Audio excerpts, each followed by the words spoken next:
Jadi kita umat Islam ya meyakini ada yang namanya siksa kubur dan nikmat kubur.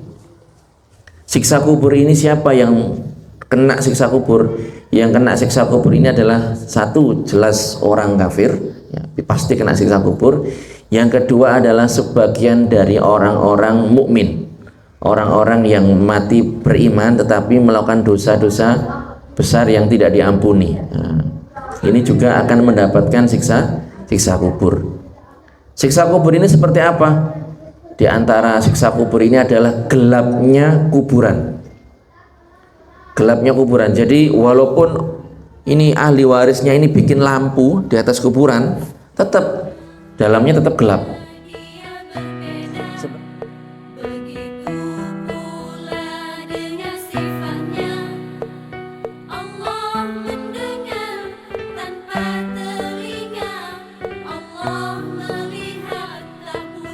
Assalamualaikum warahmatullahi wabarakatuh. Alhamdulillahirabbil alamin. Wassalatu wassalamu ala sayyidina Muhammadin sayyidil awwalin wal akhirin. Allahumma la sahla illa ma ja'altahu sahla wa anta ya hayyu ya qayyum taj'alul hazna idza syi'ta sahla. Allahumma rzuqnal ikhlasa fil qawli wal amali wan niyyah. Monggo masih ada tempat ibu-ibu. Kita akan lanjutkan kajian kita ya tentang makna dua kalimat syahadat ya, sedikit pengulangan di sini. Kemudian beberapa hal yang perkara-perkara yang disampaikan dan dibawa oleh baginda Rasulullah Shallallahu Alaihi Wasallam.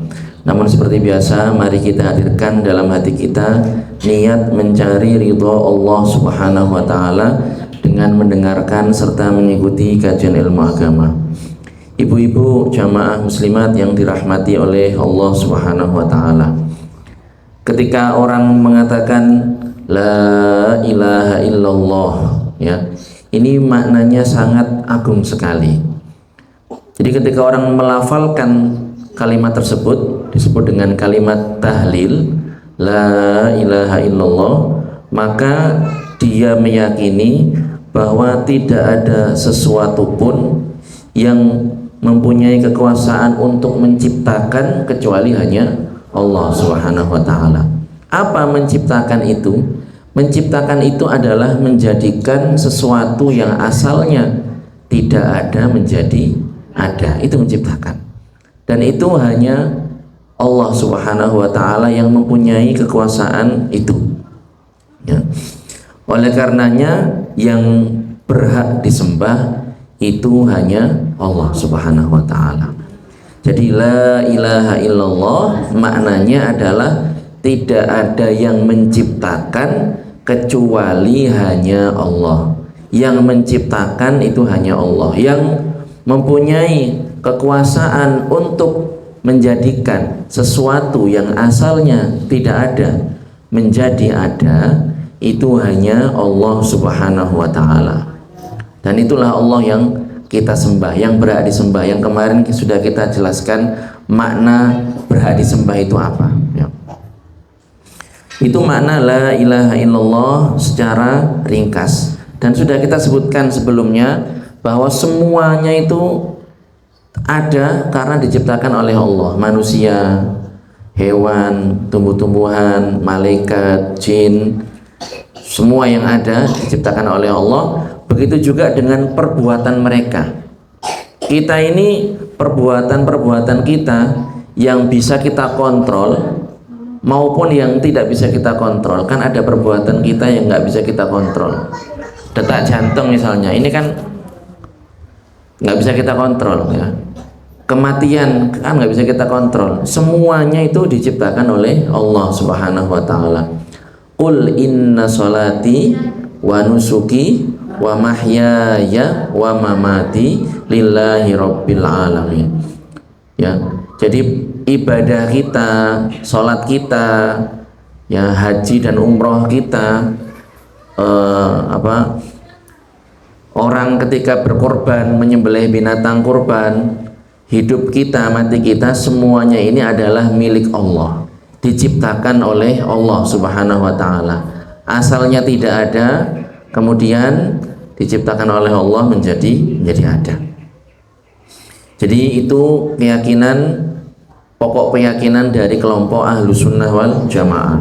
Kemudian yang kedua, makna Muhammadar Rasulullah, atau makna dari Muhammad Rasulullah sallallahu alaihi wasallam. Kalau nggak pakai asyhad ya Muhammadur Rasulullah, tapi kalau ada asyhad berarti asyhadu anna Muhammadar Rasulullah.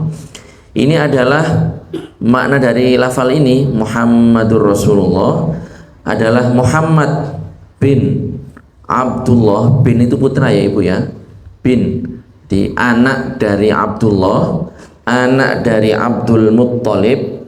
Jadi kakeknya Rasulullah itu namanya adalah Abdul Muttalib.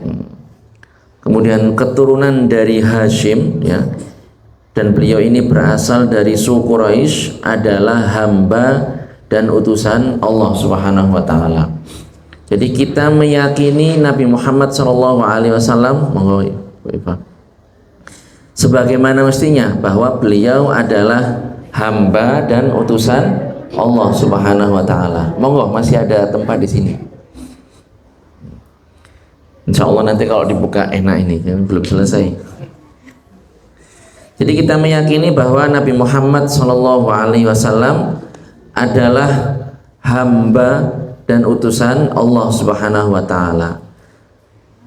Kita tidak boleh melebih-lebihkan terkait Nabi Muhammad sallallahu alaihi wasallam. Sebagian orang itu melebih-lebihkan. Sikap yang benar adalah sikap yang moderat, tengah-tengah. Kita mengagungkan seperti yang diperintahkan oleh agama terkait Nabi Muhammad sallallahu alaihi wasallam. Tidak boleh melebih-lebihkan. Contohnya seperti orang-orang Nasrani, mereka melebih-lebihkan Nabi Isa alaihissalam, sampai-sampai mereka meyakini bahwa Nabi Isa ini adalah putranya Allah Subhanahu wa taala, anaknya Allah Subhanahu wa taala. Kita enggak seperti itu. Nah, di umat Islam ini ya, di orang-orang yang mengklaim mereka beragama Islam ini ada juga keyakinan-keyakinan yang berlebih-lebihan terkait Nabi Muhammad SAW. Sebagian orang meyakini bahwa Nabi Muhammad ini mengetahui segala sesuatu. Enggak, Nabi Muhammad tidak tahu segala sesuatu. Tidak dikatakan, tidak diyakini, tidak boleh diyakini bahwa Nabi Muhammad itu tahu segala hal. Enggak, karena yang tahu segala sesuatu, perkara yang gaib dan seterusnya, itu hanya Allah Subhanahu wa taala. Tetapi ada orang-orang yang mengatakan ya bahwa Nabi Muhammad itu juga tahu tentang semua hal yang gaib. Enggak, bukan seperti itu. Yang benar adalah Nabi Muhammad mengetahui perkara yang diberitahukan oleh Allah Subhanahu wa taala terkait perkara yang gaib. Jadi artinya kalau Nabi mendapatkan kabar melalui malaikat Jibril, ya Nabi tahu. Kalau enggak ya enggak, begitu. Itu keyakinan yang tidak seharusnya. Jadi tidak boleh diyakini Nabi itu mengetahui segala hal, tidak boleh. Mengetahui semua perkara yang gaib, tidak boleh. Sebagian orang juga meyakini bahwa Nabi Muhammad itu diciptakan dari cahaya. Nah, ini juga tidak benar. Nabi Muhammad itu dari segi manusia sama kayak kita. Beliau itu diciptakan dari kedua mani orang tuanya. Ya, dari air mani kedua orang tuanya. Nabi Muhammad diciptakan seperti itu. Diciptakan sama dari segi penciptaan, itu sama seperti kita. Bukan diciptakan dari cahaya, tapi dari mani kedua orang tuanya. Ya. Qul innama ana basyarum mislukum yuha ilai. Jadi katakanlah wahai Muhammad bahwa sesungguhnya aku, maksudnya Nabi Muhammad tentang diri beliau sendiri, itu adalah basyar, manusia. Mislukum, seperti kalian, seperti umatnya juga, sama-sama manusia.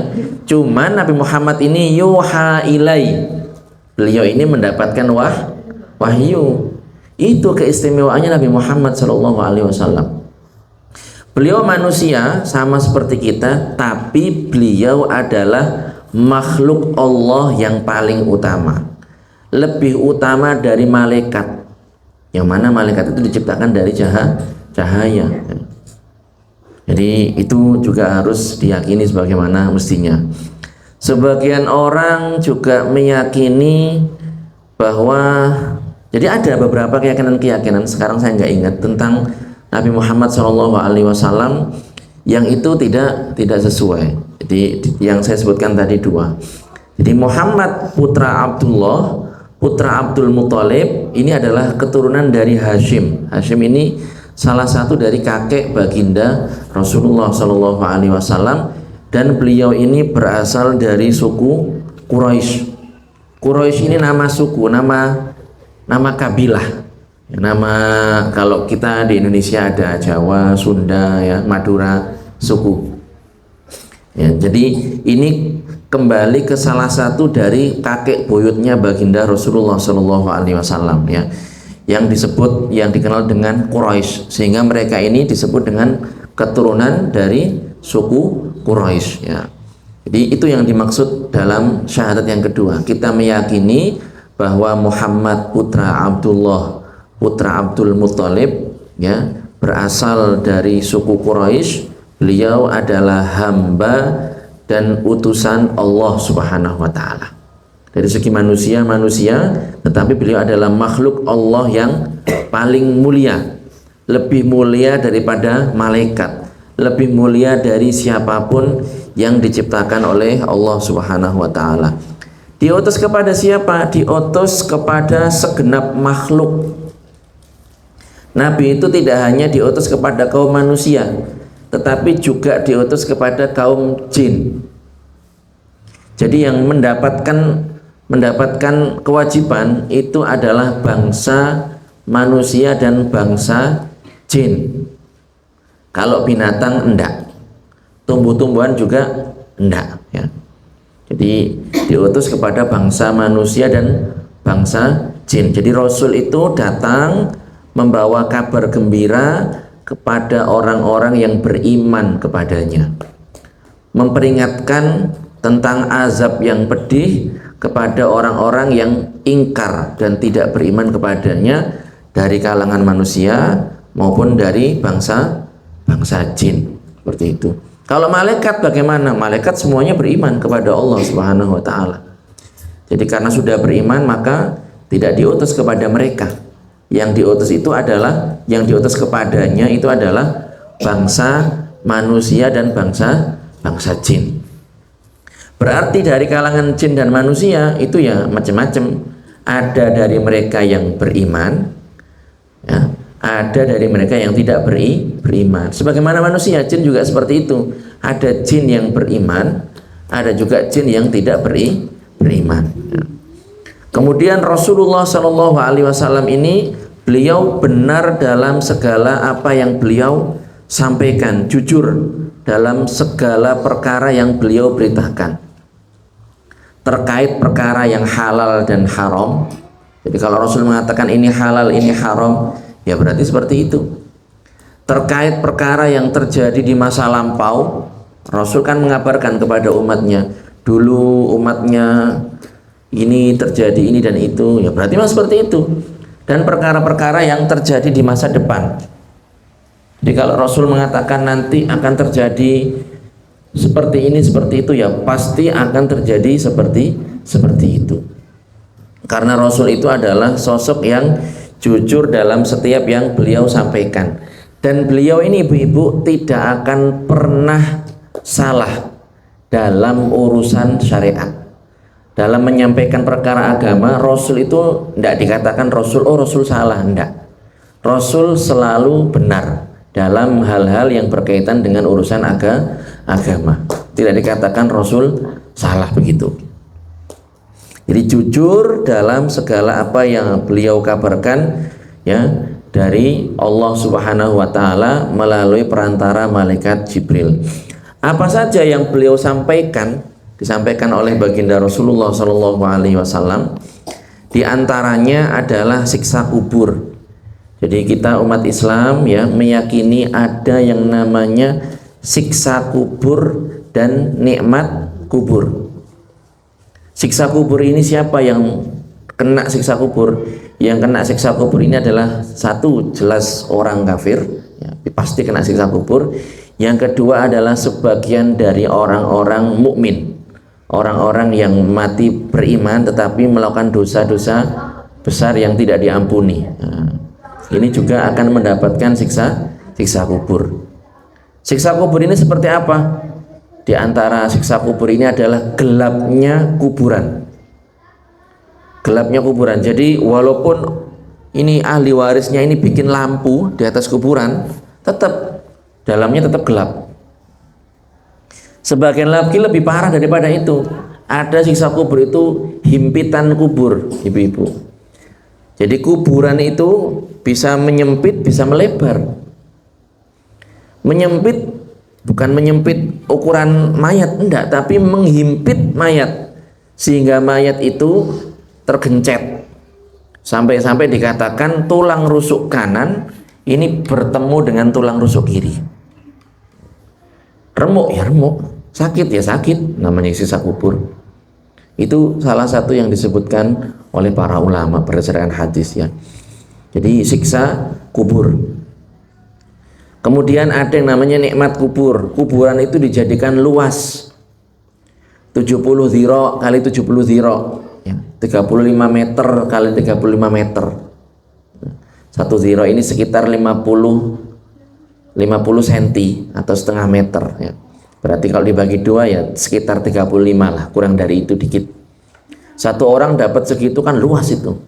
Atau ukuran lain yang diketahui oleh Allah Subhanahu wa taala. Kuburan dijadikan terang benderang. Makanya kita mengupayakan setelah kita hidup, kita mengupayakan sesuatu yang bermanfaat untuk alam kubur kita. Kita biasakan membaca surat Tabarok misalnya.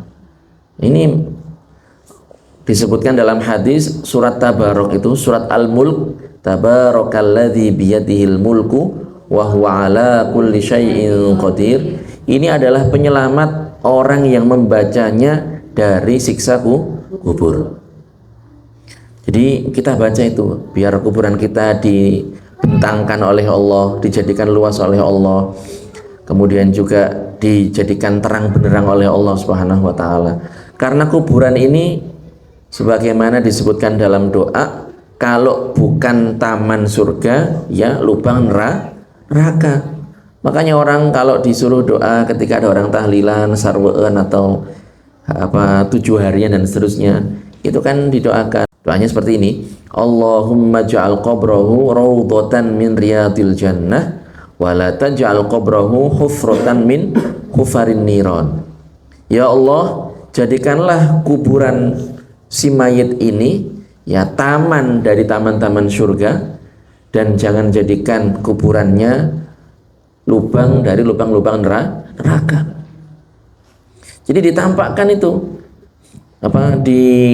didoakan itu mayitnya itu biar kuburannya ini menjadi taman surga, jadi tempat sebelum dia masuk surga. Karena nanti pada hari kiamat orang-orang yang dikubur ini akan dibangkitkan oleh Allah Subhanahu wa taala.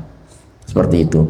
Termasuk juga contoh siksa kubur, termasuk contoh dari siksa kubur itu orang ditampakkan tempatnya nanti di neraka.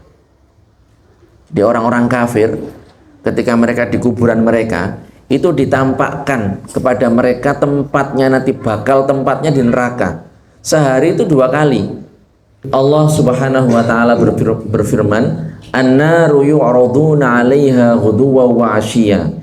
Neraka itu ditampakkan kepada orang-orang kafir sehari itu sebanyak 2 kali, pagi dan petang. Ya. Ditampakkan. Dan ini siksaan ibu-ibu, ngeri. Seandainya nih ada orang dia ini kena hukuman mati. Jadi dia mau dihukum mati, dieksekusi mati. Kemudian sebelum dia dihukum mati, dia ditampakkan nanti hukuman matinya kayak gimana. Misalnya dipertontonkan kepadanya ada orang yang dieksekusi mati di hadapannya, orang diikat misalnya, kemudian ditaruh di atasnya rel kereta api begitu, kemudian kereta api lewat sehingga orang ini terlindas, ditampakkan langsung. Wah, ini kan kena mental ini orang ini. Ya sama, orang-orang penghuni kuburannya masing-masing yang mereka ini bakal menjadi penghuni neraka, itu ditampakkan kepada mereka, itu loh tempatmu nanti tuh kayak gitu loh. Jadi ini termasuk juga siksaan yang diterima dalam kubur orang-orang yang kafir. Jadi ada yang dibawa oleh baginda Rasulullah, ada siksa kubur, ada nikmat kubur. Kemudian ada, silakan dilihat di buku, pertanyaan dua malaikat. Pertanyaan dua malaikat. Dua malaikat itu adalah malaikat Munkar dan Nakir. Jadi ditanya setelah mayat itu dikubur, ya, dikubur, kemudian selesai begitu, datang dua malaikat menanyakan kepada mayit beberapa pertanyaan. Siapa Tuhanmu, siapa nabimu, agamamu apa, dan seterusnya. Jadi ini akan dipertanyakan nanti. Kecuali orang-orang yang sudah ditalkin. Tahu ditalkin ya ibu-ibu ya? Setelah dikubur dikasih tahu, nanti kamu ditanya kayak gini, jawabnya seperti ini. Itu namanya ditalkin itu. Ya, kalau orang yang ditalkin itu diantara keutamaannya adalah sudah nanti tidak akan ditanya oleh dua malaikat, yaitu Munkar dan Nakir. Kemudian yang juga dibawa oleh baginda Rasulullah adalah adanya malaikat. Kemarin sudah kita sebutkan, mereka termasuk ciptaan Allah, diciptakan dari cahaya. Mereka punya roh juga. Malaikat itu juga punya roh ibu-ibu. Jadi nanti pada hari kiamat malaikat itu nyawanya juga dicabut, ya. Mereka tidak makan, tidak minum, tidak tidur, bukan laki-laki, bukan perempuan, tidak pernah bermaksiat kepada Allah, dan senantiasa taat kepada Allah Subhanahu wa Ta'ala. Kemudian juga termasuk yang dibawa adalah para nabi. Kemarin sudah kita sebutkan, Allah Subhanahu wa Ta'ala mengutus para nabi dari kalangan manusia. Jadi para nabi itu adalah dari kalangan manusia, mereka laki-laki semuanya, tidak ada ibu-ibu. Ini ceritanya nabi itu perempuan, tidak ada. Nabi tidak ada yang perempuan, semua nabi itu laki-laki. Tapi kalau wali ibu-ibu, ada wali yang perempuan. Wali kalau laki-laki, kalau perempuan waliyah. Ini mereka yang memiliki pangkat yang luhur menurut Allah Subhanahu wa Ta'ala. Dan sudah kita sebutkan kemarin perbedaan antara nabi dan rasul. Kalau nabi itu mengikuti syariat rasul sebelumnya, sedangkan rasul itu mendapatkan syariat baru, ya. Syariat baru, syariat terkait pelaksanaan tata cara ibadah dan seterusnya. Kemudian kitab Allah Subhanahu wa Ta'ala. Rasul juga menyampaikan bahwasanya para nabi itu mendapatkan kitab dari Allah Subhanahu wa Ta'ala. Selain Al-Quran ada Taurat, Injil, ada Zabur, dan seterusnya. Kemudian juga ada hari kiamat. Hari kiamat ini adalah hari kebangkitan manusia yang meninggal dunia, semuanya dibangkitkan oleh Allah Subhanahu wa Ta'ala, dan mereka nanti akan dikumpulkan untuk dihisab, diperhitungkan amal perbuatannya, ya. Jadi setelah hari kiamat, ya Pak, itu hari kiamat, hari alam semesta ini dibinasakan oleh Allah Subhanahu wa Ta'ala. Kemudian di situ ada kebangkitan, sudah ya tadi. Jadi kebangkitan ini maksudnya adalah orang-orang yang meninggal itu dibangkitkan, dihidupkan kembali oleh Allah Subhanahu wa Ta'ala. Dalam kondisi bagaimanapun matinya, semuanya akan dibangkitkan oleh Allah Subhanahu wa Ta'ala. Jadi kalau mayat itu setelah masuk ke dalam liang kubur, itu kan biasanya itu kan hancur kan, beberapa waktu kemudian hancur. Ya memang ada beberapa orang itu dijadikan jasadnya utuh. Para nabi itu dijadikan jasadnya utuh. Jadi Rasulullah, kalau kita ziarah ke makam Rasulullah, di makamnya beliau jasadnya utuh. Para nabi yang lain juga seperti itu. Orang-orang yang mati syahid di medan perang membela agama Islam, itu jasadnya juga dijadikan utuh. Walaupun sudah puluhan tahun, walaupun ratusan tahun atau lebih dari itu. Sebagian wali juga demikian. Sebagian wali, ya, enggak semuanya. Tapi kalau para nabi, para syuhada itu jasadnya dijadikan utuh. Ya. Jadi mereka akan dibangkitkan oleh Allah Subhanahu wa taala. Orang-orang yang meninggal ini akan dibangkitkan oleh Allah Subhanahu wa taala bagaimanapun kondisinya, walaupun sudah hancur. Jadi kalau dikubur ada yang utuh, ada yang hancur. Atau seandainya matinya itu di tengah laut, karena dia awak kapal misalnya, meninggal di tengah laut. Orang kalau meninggal di tengah laut itu ya bukan laut kapalnya kemudian pulang, itu enggak, ya sudah ditenggelamkan jasadnya itu di laut. Terus apa yang terjadi ibu? Jasadnya ngapain? Dimakan oleh ikan. Jadi walaupun jasadnya dimakan oleh ikan, nanti pada hari kiamat akan dibangkitkan kembali oleh Allah Subhanahu wa taala. Seandainya matinya itu dibakar seperti orang di India atau orang di Bali, setelahnya abunya ini ditebar ke sungai misalnya, itu juga sama seperti itu. Nanti pada hari kiamat akan dibangkitkan kembali oleh Allah Subhanahu wa taala. Setelah dibangkitkan, kemudian ada yang namanya hasyar. Mereka ini dikumpulkan, digiring ke suatu tempat, padang tempat perkumpulan, padang mahsyar itu kita bilangnya seperti itu. Kemudian ada hisab. Hisab ini bukan sedot ya, bukan. Hisab ini adalah perhitungan amal, baiknya berapa, buruknya berapa, punya kebaikan apa tidak, punya keburukan apa tidak. Ini adalah sesuatu yang disampaikan oleh Rasulullah, harus kita yakini.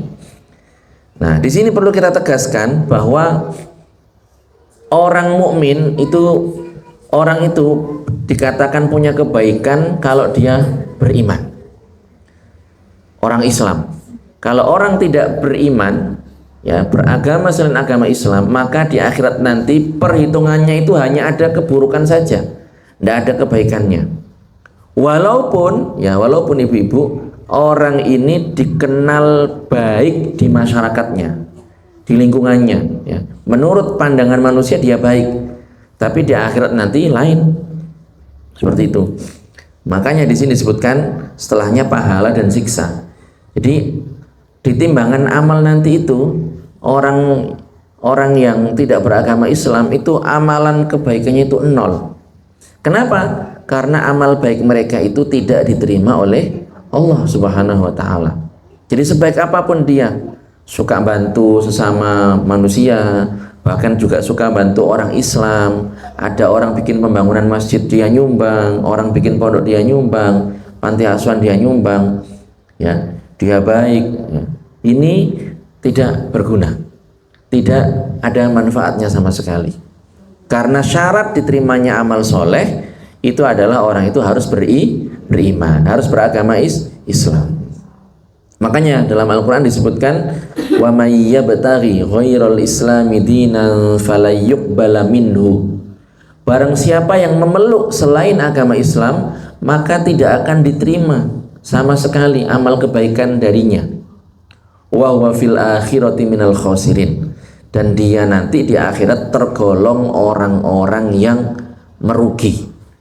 Jadi makanya benar apa yang dikatakan oleh guru-guru kita, para kiai kita, bahwa nikmat yang paling utama itu adalah nikmat iman, nikmat Islam. Seperti itu. Jadi itu hisab, perhitungan. Ada pahala. Pahala ini adalah balasan atas amal soleh yang dikerjakan oleh orang mukmin di dunia. Kemudian ada siksa. Siksa ini adalah sesuatu yang tidak mengenakkan, balasan yang tidak mengenakkan yang diterima oleh orang, oleh hamba nanti di akhirat atas perbuatan-perbuatan jelek mereka. Itu namanya siksa. Kemudian ada mizan. Mizan ini timbangan. Para ulama mengatakan mizan ini ya sama kayak timbangan di dunia. Punya dua neraca begitu, kanan sama kiri, satu untuk kebaikan, satu untuk keburukan. Cuman mereka berbeda pendapat. Ada yang mengatakan yang ditimbang ini adalah buku catatan kebaikan, buku catatan keburukan. Ada yang mengatakan bahwa nanti amal perbuatan kita itu dirupakan benda, punya berat begitu, kemudian ditimbang. Ada juga yang mengatakan yang ditimbang itu orangnya. Nah, Ini perbedaan pendapat di kalangan ulama. Tapi yang jelas kita harus percaya bahwa di akhirat itu ada yang namanya timbangan amal, yang bahasa Arabnya disebut dengan apa? Mizan. Ya. Kemudian ada sirat. Sirat. Apa sirat itu? Sirat ini adalah jembatan. Jembatan yang terbentang.